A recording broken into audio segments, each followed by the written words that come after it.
South Africa is seeing another wave of attacks on foreigners in cities like Johannesburg. Several people have been killed and many shops looted. So what's behind the violence that some have called xenophobic? And is politics at play? This is Inside Story.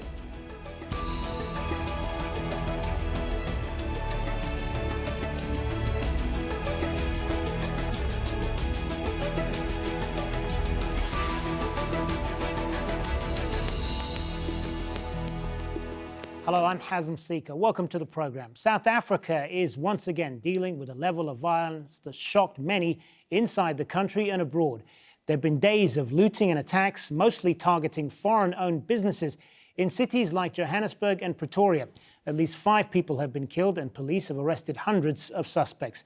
The African Union has condemned it as a despicable act. President Cyril Ramaphosa says xenophobic attacks will not be tolerated and are totally unacceptable. But some South Africans blame foreigners for the lack of jobs and economic opportunities. Several African nations have advised their citizens to exercise caution while in South Africa. We'll bring in our guests in a moment, but first, this report from Hazem in Johannesburg. Police in South Africa try again to stop rioting and looting in some poor neighborhoods in and around Johannesburg. It's been like this since Sunday. Some of the businesses and shops vandalized belong to foreign nationals. This is not the first time Mohammed Afzal Hussein has been through this. He says his other store in another part of the city was looted last year. If it's every year something like this, how can I can make something for my families, for my children, for my parents is there, because we have come from so far for the work, not for a crime or whatever, only for work. Some South Africans believe criminal gangs are responsible for the violence. Mario Abrunosa says he got a phone call early in the morning that his business was being looted, but it was too dangerous for him to move. Now that it's relatively quiet, he's come back to assess the damage. I still found people still looting as I arrived here with the police presence. And all I wanted to say is it's not about a foreign shop. I'm a South African citizen. I employ South African people that work for me in the shop. And they targeted, it's just a pure criminality attack that they've done here to me. And I'm running at a loss. I'm without words. I don't know what else to say. Some say the country's high unemployment rate, now nearly at 30%, widespread poverty and inequality are to blame for the violence. In 2008, at least 60 people were killed and more than 50,000 forced from their homes when many foreign African nationals were targeted. 4 years ago, at least 7 people were killed. Some South Africans feel they are competing with outsiders for scarce jobs. Human rights groups say anti-immigrant comments made by some politicians are making things worse. There's a xenophobic sentiment underlying this about foreigners having to leave. We are a democracy. We are a democratic society. We can't allow people to take the law into their own hands. There is no country that doesn't have foreign nationals. President Cyril Ramaphosa has condemned the attacks as xenophobic and unacceptable. More than 100 people have been arrested for public violence, arson and looting. But in some areas, the police seem overwhelmed, making it easy for some people to stay in the street. Hazem, Jazeera, Johannesburg.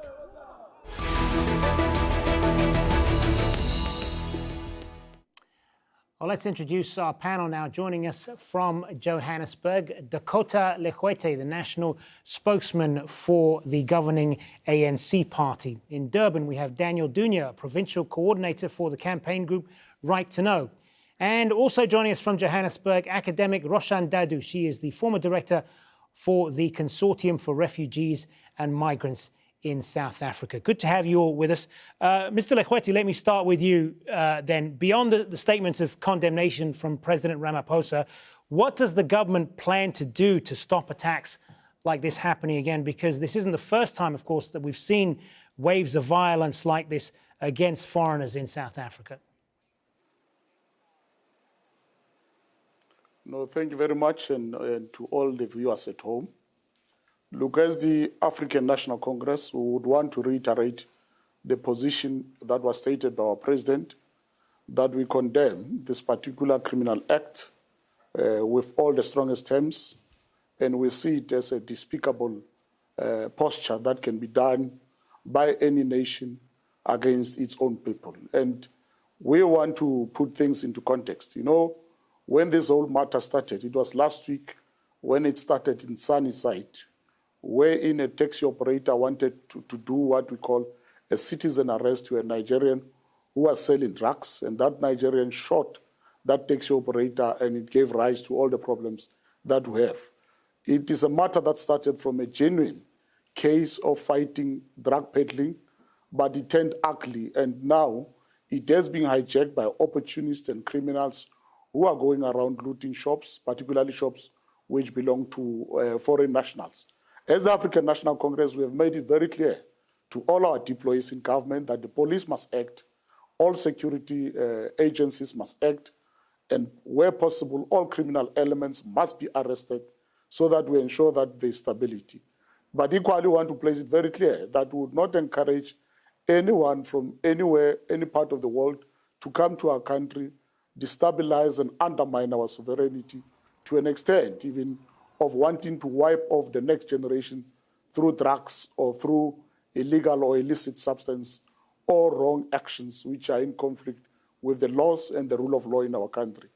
And we do this with the careful consideration that we would want to encourage our Minister of Foreign Affairs and International Relations to engage all ambassadors, including all ministers in the region, in the SADC region, including in the AU, to try to speak to this particular matter of the challenge of drugs, of the challenge of relations amongst nations, and the issue of mutual respect amongst nations, so that we do not have a repeat of this particular matter, but we deal with it once and for all, because it's a matter that cannot be left unattended. Because if it's left unattended, it means people will have to take the law into their own hands, and it's something that we cannot encourage. And we want to put it categorically clear to all South Africans that we would not want anybody to take the law into their own hands, allow the police and all criminal investigations to be done on this particular matter so that we find an amicable solution. Those who are dealing with diplomacy and other issues of international relations, let them come to the party. And some of us, those who are dealing with the issues of internal affairs, let us ensure that all foreign nationals who are in the country are equally protected, and we expect them also to respect the rule of law and to respect all the laws in the When you talk about not wanting to see people take matters into their own hands, when you have public officials in South Africa, like the health minister, for example, talking about foreign migrants being a strain on services, and other officials making statements similar to this, what message does that send to those who want to carry out these attacks, who may have been just waiting for a chance, like this, and just would do it for their own reasons? Look, whatever that was said by those officials, it does not represent our position as a party. You must know, we are the African National Congress. African meaning that we find our existence in terms of an African nationalist movement with an ideological outlook of an African nationalism, which is based on a principle of Ubuntu. One of the things promoted by Ubuntu is humaneness, it's humility, and being humble. So mutual cooperation amongst nations, it's something that we have embraced as the ANC even since our formation in 1912.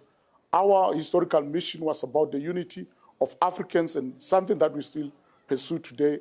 Our existence was on the issue of humanity, and that's why today, anywhere else in the world, even in the continent where there's human rights abuse, we are the champions as the African National Congress. These particular acts which are happening in our country today, they are despicable. We cannot encourage them, be it from our own nationals or foreign nationals, because some of them must also assist us, because they've helped to exacerbate the situation to be out of control. How have foreign nationals exacerbated the situation in your view? Look, I mean, if somebody comes to your country as an asylum and later becomes a drug dealer, it's a problem. And it cannot be encouraged. And that's why some of these criminal elements went to an extent even to attack everybody, because they want to use that as a justification or as a reason. And it's wrong. We cannot encourage it. And that's why we would also want everybody to cooperate so that we all respect our law enforcement agencies to ensure that at the end of the day we find an amicable solution. And that's why even from us as the ANC, we would want to pursue a Minister of International Relations to engage all affected nations and countries and whose citizens are in our country, so that even the ambassadors are properly informed of all the steps that we are doing as a nation, of all the interventions we are doing, because we cannot encourage an African-on-African attack, a black-on-black violence, or any form of violence against any human being. It's wrong. It's un-African. Does not represent the principles of Ubuntu. Because you know, I mean, we have been advanced as Africans to accept everybody in the globe to be within our shores. And it has been very normal. It has never been something difficult, which some, even in Europe, Asia, and elsewhere in the world, they are still struggling today to accommodate other fellow human beings. Daniel Dunya, what do you think is behind this latest wave of attacks on foreigners in South Africa? We believe that this is the state complicity on the attack of migrants in South Africa. In the past few days, we had a statement from the officials, from the state officials, the Deputy Minister of Police, the Minister of Police, the Minister of Health. All these people were giving the people the order to attack migrants. And migrants have been attacked for quite a while, and they were silent. After people's shops have been looted, people abandoned, now they are coming with statements which are not assisting anything. Since 2008, migrants in this country have been attacked, and the state is quiet. They don't have any plan to mitigate the issue of xenophobia. 2015, people were killed, only statements on TV and on radio, and nothing is being done to address the underlying cause of xenophobia. That's why we are saying state is complicit on these issues, because they don't have any plan to address it. It's not the first time this thing is happening. Roshan Dadu, what do you believe is the underlying cause of this? I mean, we hear a lot of talk about the poor economic situation in South Africa right now, the lack of jobs and so on. But is it all about that, or is there more to it than that? Well, I think it's a number of things. Of course, it's the socioeconomic conditions, the high unemployment rate, the extreme inequality within our country, as well as abject poverty. But it's also the government's lack of service delivery, and that's both at municipal level, and Joburg, where the violence has been mostly the last few days, is a Democratic Alliance-run municipality, as well as ANC municipalities and at national level. I think it's also important to mention that we are still a divided society. The legacy of apartheid still haunts the way we other each other. And therefore, it's a kind of a right breeding ground for othering others from outside of our borders. And I think we have to mention here corruption. I mean, the 9 years of Zuma's rule has seen billions taken from state coffers, which adds to the lack of service delivery, stolen not by foreign nationals coming across our borders, stolen by our own elected politicians. And we have to raise that issue up as one of the aspects that causes dissatisfaction amongst our communities. And I think we're living in a climate where none of the politicians actually give much credence to the voice of the poorest people and the most vulnerable in society. So they have little option, ways in which they can express their discontent. And what a recent study from the African Center for Migration and Society was arguing was that mobilization is the vital connective tissue between the discontent and xenophobic violence. And I think these acts of violence that we've seen in the last few days have been mobilized. It's not just some random sporadic incident. In fact, the description that the ANC spokesperson gave of the incident was not what was initially reported, where it was said that the taxi drivers were also angry at the police for colluding with drug dealers, and the nationality of the drug dealer isn't really important. Drugs are a problem in our society, but to equate that with foreign nationals is one of the ways in which politicians whip up an anti-foreign sentiment. Of course, we don't want to see the kind of drug abuse that we have in our society and the problems it causes. But we could throw out every single foreigner tomorrow, and I'm telling you, we'd still have the same drug problem. It's not because of the foreigners. And making those kind of connections, then everyone starts to think, oh my goodness, foreigners, drugs, yes, the two are connected. So I think it's a whole bunch of reasons that causes discontent, which then through mobilization at local level, through local political actions, but also at national level, as has been said by the previous speaker, the statements of ministers who should know better, of ANC people, like the spokesperson, that are continuing to equate foreigners with other problems that are problems the government should be dealing with. You know, I think that whole combination of things causes people to move from being just simply discontented to finding a target, and an easy target is foreign nationals in communities. Let's put some of that back then to Dakota Legoete. Dakota Legoete, what do you say then to this, Yes, to some of that, and this view as well that the government itself has contributed to the conditions that have led many people in South Africa to conduct attacks like this on foreigners in the country? Yes, look, as the ANC, we want once more to reiterate that government officials or ministers who speak what does not represent the party, they does not represent us. You would know in all challenges that we have within the human nature, part of them are by reckless leaders. And I think we want to condemn, as the ANC, those leaders who have been speaking off the line, which has led to the situation getting out of control. We would not want to encourage any leader nor government official to speak something that does not represent our foreign policy and our resolutions as a party that is governing the country. It is wrong in terms of our principles and policies that we espouse as the ANC. Amongst them is that we need to have human solidarity, because even ourselves as the ANC, we are a beneficiary of human solidarity. Other countries, when we're in exile, during the repression and the oppression of the previous regime, they gave solace to us to be within their shores and gave us a support. It cannot be us as the ANC who thank them through negative attacks, including on their nationalities and all the people from those particular countries. And we want to call for calm as the ANC to all South Africans. We want to call for calm from all other foreign nationals who are in our country. Let us allow the law to take its course. Let's allow the law enforcement agencies to ensure that those who are responsible perpetrators, they are brought to book, because this particular matter, it has now been turned into something criminal, because even businesses belonging to South Africans have been looted, and it is wrong. People, both for South Africans and for foreign nationals, is wrong. We need to emphasize this. And this has disrupted the normal life of South Africans, because in other areas, there are no schoolings, there are no business, even garages can operate to put up gasoline.